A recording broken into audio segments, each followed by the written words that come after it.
So good morning, Vix. How are you? Good morning, Mike. Yes, very good. Thank you. On a Monday. Thank you. Yeah, thank you for coming on this podcast episode. This special interview I wanted to do. We've been trying to get this together for a while now, right? But you've been busy. So let's start with like a 30-second summary of who you are, what you do. Go for it. Cool. So I'm Victoria. I'm one of the co-founders for Hot Pot Yoga York. So we are quite a new business, still quite new, I suppose. Only just passed our first birthday. A good birthday. It was a good birthday. It was, yeah. It was just lively. Nice to see people again after reopen. So we do hot yoga classes. We are a franchise, so the hot headquarters in London. So we've opened it in York, and we're offering hot yoga classes. And in the studio in Dunnington, where Ollie, my partner, he's also offering some personal training sessions there. So a bit of a well-being hub, I suppose. Yeah. So yeah. Nice. And like, have you always done hot pot yoga? Like, where did you get into yoga in the first place? Sure. So in my 20s, I sort of dotted around trying various different fitness routines. I was doing a corporate job by then. So it was very typical of, trying to squeeze in a gym session there, try a new class somewhere there. So that's where I found hot pot yoga in Nottingham. That was probably 2014, around then. So, but I haven't set a routine at all, no goals, nothing. It was just okay, someone said, let's try this, let's just try it. And it's just been stuck with me since I started on the first day. Just very addictive, but in a very good way. Yeah. So you hadn't done yoga before 2014? Not that much, not consistently enough at all. I had a dancing background when I was younger. I probably haven't mentioned it before to you, and that sort of stayed with me in terms of a physical well-being thing. So quite good with coordination, but not really got into anything specific in terms of routine. So had a dancing background, but not really had any fitness routines. So yeah, not really started doing proper yoga until 2014. Wow. So then you've been doing it full time for the last 6 or so years. I've seen pockets of your Insta and everything where you've then gone on to do retreats and stuff like that. Like how did that all come up? Yeah, so it was a huge balance, I suppose, because I was very conscious not to want to make a hobby it become a job, because at the time I really liked my corporate job, as per a lot of people similar. And once I found teaching yoga, and to be honest, when I was doing the training, I wasn't even thinking about teaching. It was just want to learn a bit more, but something I like.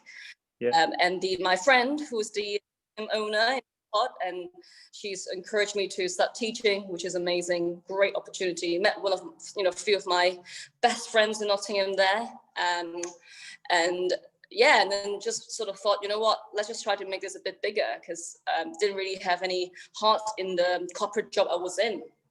So it was kind of like a natural deviation after, seeing what other people were doing, my friends in the yoga world were doing. So sort of ventured into hosting retreats, events, workshops of my own, rather than just sticking with the studio, to kind of diverse out, I suppose, until we lead to York. Wow. So then you picked up the franchise. When was it that you picked up the franchise? Was it literally a year ago type thing? Yeah.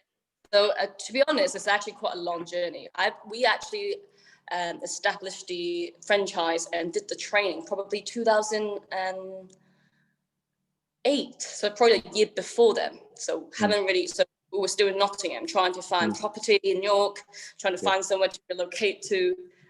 So it was quite a long time before we even actually moved. But the business has been opened itself for a year. And why York? Like, you could from Nottingham, you could have got anywhere, but why did you end up in York? So it was a bunch of different reasons. So at the start, we were just wanting to live together, me and Ollie, and I think we happened to have gone to York for one of my birthday present. It was just a weekend away, and we really liked place. And then we had a look at the hot pot yoga studio map, which you can see on the app, where you can screen through studios. And there is a big gap at the time between Newcastle and Rotherham, so around Sheffield area. So kind of nothing in the middle. So we just thought it's a good opportunity. Bro. So you're now in a place where you're successfully started this hot pod franchise. We all then went into lockdown. We all went online for a time, right? And then we've come out of it. Like during that whole experience, what was the biggest challenge for you at that time? Challenge. If it's anything, I think it's on the mentality, because it was, during lockdown, I'm sure I'm not the only one who I would say, it's a lot of uncertainty, don't really know what's happening. And I think, it wasn't so much fear, it was just not knowing what's going to go on. But it was, it was still amazing, even though we went online pretty much straight away, just like you guys. That there's a channel to connect with people still, even though we can't really quite hear them or see them in real life, but it's good to reconnect just over a class or practice. So it was a very good silver lining, but I think the challenge is to keep that momentum, which was very hard, because know what to prepare for in order to reopen, don't know when that's going to happen.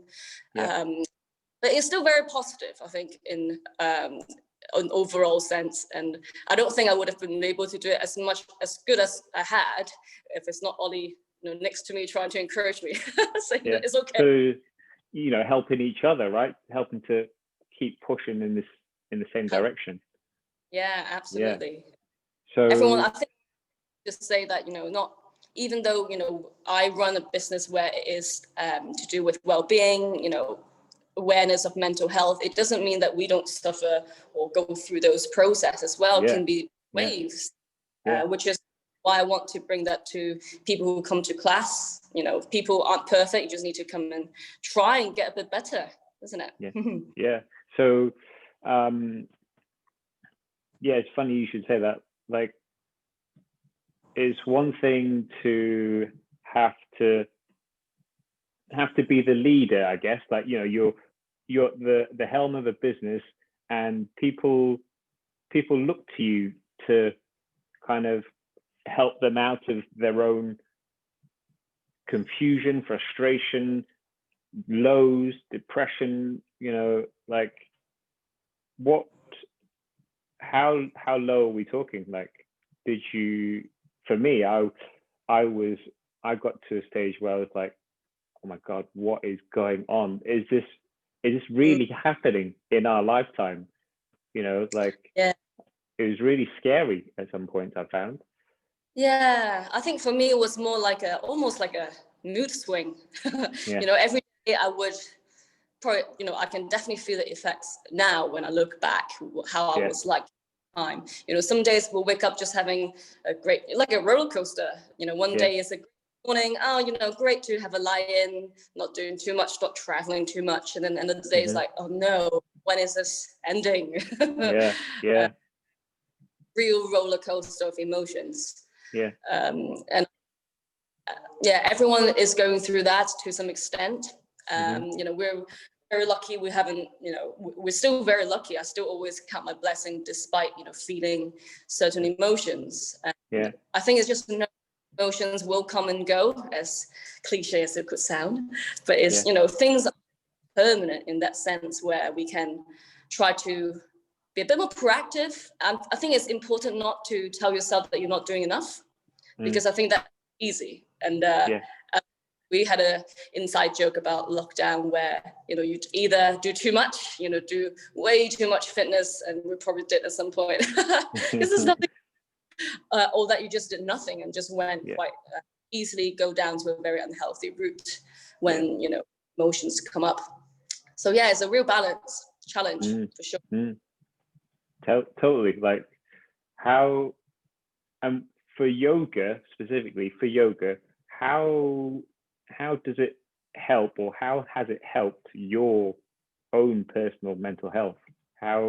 What is it about yoga specifically that helps you with not only, you know, the physical, but the mental? Like, Sure. what is it for you? Yeah, so there are a few pretty key points I really remember how it's helped me. So the first kind of pinnacle point was when I first started yoga not for too long in Nottingham. And I think that's kind of close to when I wanted to do my teacher training, because I wanted to learn a bit more. And I was in a real crossroad in my life where not really liking a job I was doing, and it's sort of a status thing where you feel like, oh, I'm on a corporate job, I should be enjoying it, but I'm not. So you sort of have these questions in your head. Am I doing right? Should it be feeling like this? Should it be like this? I'm nodding because we've had similar paths, right?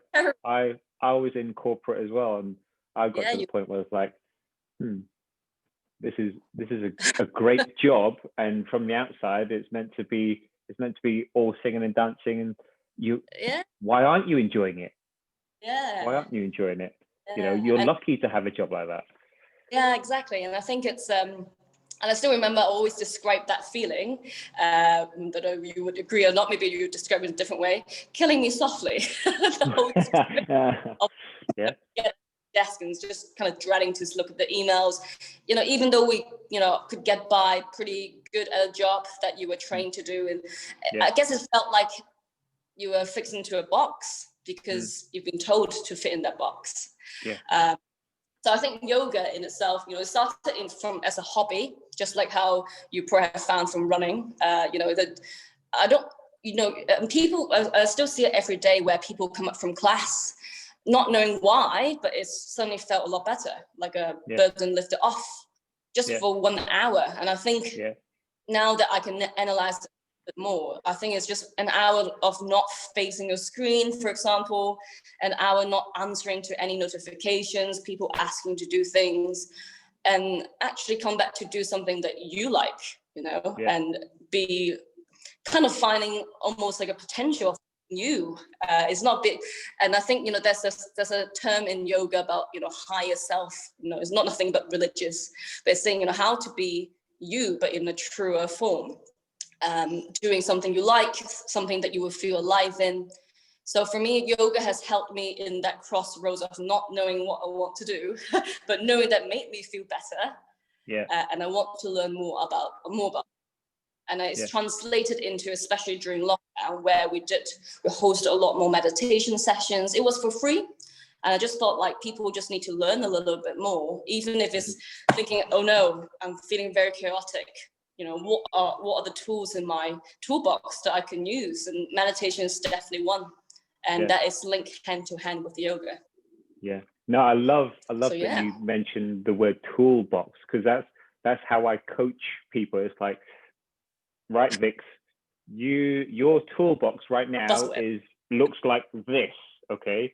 Let's look at your toolbox and let's see whether the tools that you got in there fit where you want, fit the thing that you want to fix or that you want to build, right? If there are tools in there that you aren't serving you, they're getting a bit rusty, maybe take them out. Let's throw them out and let's put something else in. And it's working out what are your tools? Is it yoga, running, swimming? Is it eating better, sleeping more? It's like, it's individual. And I think that's the key, I think, for living a better life and feeling better day to day. Yeah, it's being proactive to feel like you have a more of a sense of activeness in your life, where, as you said, just feeling alive, and that can be very different. And I think me and you are very similar in that sense. Is always some kind of movements. You need to get your circulation running, get your muscles going. Just get up. And Ollie used to joke to me all the time, get out of breath every day. Why not? And people are. And I think it's for people to feel scared to do something they haven't done, and it's only when you're out of your comfort zones that you get that kind of extra, not just physical strength, but mental strength. Yeah, it's like you're challenging yourself, and a challenge to each of us can be totally different. A challenge to someone might be running up the stairs without getting out of breath, or the challenge might be doing a side crow or whatever, right? But it's an individual challenge, and it makes you adapt. I think that's the key, like helping to adapt just a little bit, even just by 1%, but every day. Even just by 1%. And I'm sure you agree. Yeah, and I think you definitely agree with my next point about that 1%, is getting yourself that mindset that you can, get to that 1% more every time. I still feel that a lot. You got a very long, difficult workout, because we have just done a workout earlier, and it was very long. And it's sort of, when you get into the last few rounds, like, you know what, I can just do it. Just get those voices in your head to quiet down, almost. Just do it, and then you'll be fine afterwards. It's worth it. And I do always joke, it's worth it after. And then also, like, once you've done it, you can look back and go, actually, that last time when the voices came up, I realized I could still do it. So then next time you listen to those voices a little bit less, and then things get easier because you're adapting, you're getting better, right? Totally. Yeah. Totally. Okay. Absolutely. And I think that's, and it's funny because, all these mental headspace, or getting a better mindset, getting that extra 1%, a lot of it is linked to philosophies and yoga that I've read that I probably didn't really understood when I was reading it. And, for example, you said, these voices telling you, you know what, nah, let's just leave it. Let's just finish that round. Let's just leave that last round. And then actually that is in yoga is called a monkey mind. Easily Google that, and it's just the saying of these inner chats, sitting on your shoulder to say, you know what, let's just miss around, telling you not to do something, and just like running as well, try to give up, just get on for another, see how it goes, and it's powerful. Absolutely. Totally. Okay. And final big question of this episode, like, apart from where can we find out more about hot pot yoga, which we'll do in a second, like what do you see as most important about yoga for people's mental health, and how it changes them, how it can change them? What's the most important thing? Reset, I think. So it's resetting your focus. It's very easy when you're stuck in a repetitive thinking pattern, just in daily lives. Everyone does that. You start to go into a cycle where you wake up to do the same thing, a bit like Groundhog Day. And it's breaking that cycle of the repetitive thinking thoughts. And when we do stay in those repetitive patterns too much, that's when we create stress in our own brain. Reading a lot on, when we create stress, you got chemical changes in your body. And in yoga, that's one way to almost revert it. So you're kind of reverting it back to resetting your nervous system, just by breathing a bit deeper for an hour, just by focusing on your movement for an hour. And those little bits, you can already reset and your focus. And obviously, if you get better balance, better in your postures, physically, even better. I love it. Reset. Good word. And something that a lot of us have a lot more time to do right now, right? In terms of working from home and everything else, commuting. It is about just being aware that you have the choice to reset with something like yoga, right? So finally, where can we go to find out more about hot pot yoga? Where's the best place? So best place is definitely online. So active on Instagram. So our Instagram handle is @hotpot_yoga York, all in one word. And you can use our link there, or you can use any of your browser just to put on hotpotyoga.com. And because it's consisting of all the studios internationally, not just UK now. So just need to select York Studio, and we can now toggle over categories of classes. So we're still running live online classes as well as our in-studio hot classes. We did have outdoor classes, but probably not now, a bit too cold. Maybe when it's a bit warmer. The best way. Fabulous. Online. Thank you very much, Vix. For those of you listening, if you want to find out more, jump on the links that I'll put in the description below this podcast. But otherwise, have a great day, and we look forward to seeing and hearing from you in our next episode.